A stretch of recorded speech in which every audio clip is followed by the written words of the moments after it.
he reached out to Hollywood. Especially in cold cases, people tend to lose interest and they tend to forget about things that have happened.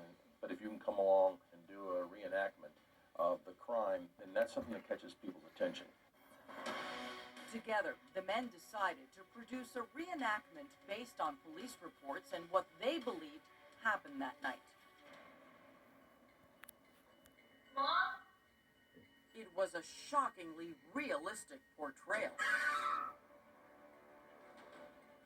The chilling scene played on TVs across the country, and even more tips started rolling in, most of them pointing right back at Robert Pate. So Lewis decided to talk to the man himself. Robert? Yeah, I'm Lewis.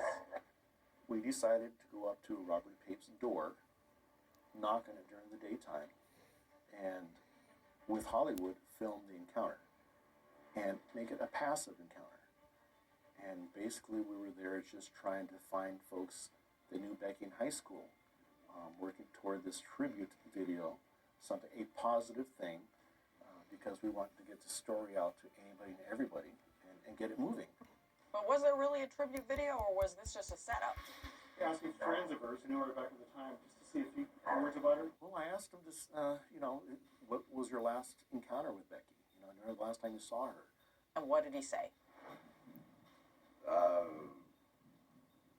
Shoot, I guess that. I guess that was some time ago. Do you remember? I mean, that's something I probably remember the last time you saw her. That'd be pretty special. He couldn't really remember. He just couldn't remember. I thought, well, how can you not remember? You guys dated for so long. She was important to you. You know that she died from a homicide. What did he say about Denny's? You know anything about some type of argument she had with some of these things? Did you ever go over anything?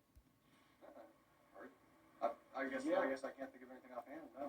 He denied any encounter at Denny's, that ever happened. There was any kind of yelling match, which we knew was incorrect.